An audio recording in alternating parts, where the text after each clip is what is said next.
cette préoccupation n'a pas été absente au moment de la réflexion du groupe et au moment de la rédaction du livre. Mais j'avais fait exprès de m'astreindre à ne pas polémiquer sur des questions qui ne me paraissent pas pertinentes pour la suite des événements pour la Tunisie. Je le disais tout à l'heure en entrée, quand on regarde les images de la Révolution, il n'y a pas une femme voilée, il n'y a pas un homme barbu. Donc c'est pas du tout ça le sujet. Ça c'est de la diversion que l'on a fait.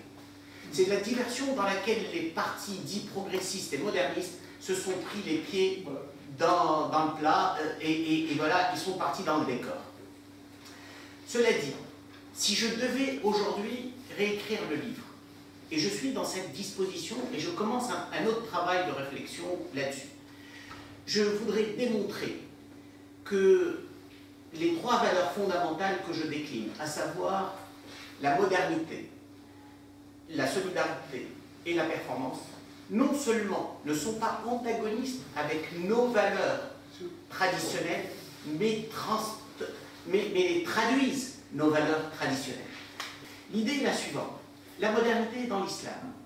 La modernité est dans l'islam, et ce n'est pas dans l'islam obscurantiste rétrograde que l'on veut nous imposer aujourd'hui, à travers des sombres prédicateurs qui n'ont pas du tout leur place, même pas dans leur pays, et qui viennent chasser sur des terres qui ne sont pas les leurs. Elle est dans l'islam tel qu'il est et tel que nous l'assumons aujourd'hui en Tunisie. L'islam, c'est la chose du monde la mieux partagée en Tunisie. Nous n'avons pas à subir, à être honteux des qualificatifs que les uns ou les autres accolent à la modernité, parce qu'on a accolé tout de suite à la modernité, laïcité, kofr, etc., etc. Pourquoi la modernité est-elle dans l'islam? Et je ne vais pas être très long là-dessus. Le premier verset révélé en islam, c'est Iqra. Aujourd'hui, l'outil de la modernité, c'est l'éducation. Sommes-nous modernes dans ce pays, avec 2 millions d'analphabètes? Nous ne le sommes pas du tout. Nous sommes en distorsion totale avec les gens qui prétendent être musulmans aujourd'hui, plus musulmans que d'autres.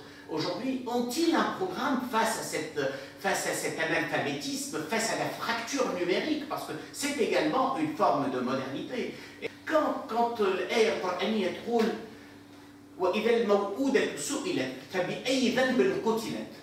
voilà un verset qui va totalement à l'encontre de la pratique, qui excluait la fille et qui l'enterrait vivante, et qui dit « vous n'avez pas le droit de faire ça ». Imaginez le traumatisme social que ça a pu faire à ce moment-là. C'est ça l'islam dont nous avons besoin, et c'est ça l'islam dont nous défendons, et qui est non seulement tout à fait compatible, mais qui porte les valeurs de ce projet. Alors je ne parle pas de la recherche du savoir, je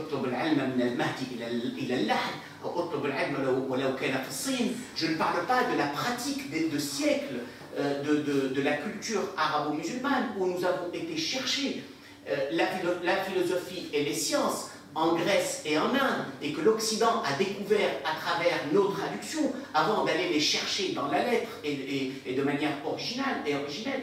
Donc, où en sommes-nous? C'est ça la modernité pour moi. La modernité, aujourd'hui, elle traverse l'ensemble des secteurs économiques, sociaux, sociétaux. Moi, quand je regarde le secteur bancaire, on prend un secteur très technique, et on se dit, mais qu'est-ce qu'il va nous raconter sur la modernité dans le secteur bancaire? Et que je sais qu'aujourd'hui, le monde est à BAL 3 et au-delà de BAL 3, et que nous peinons à mettre BAL 2 en œuvre.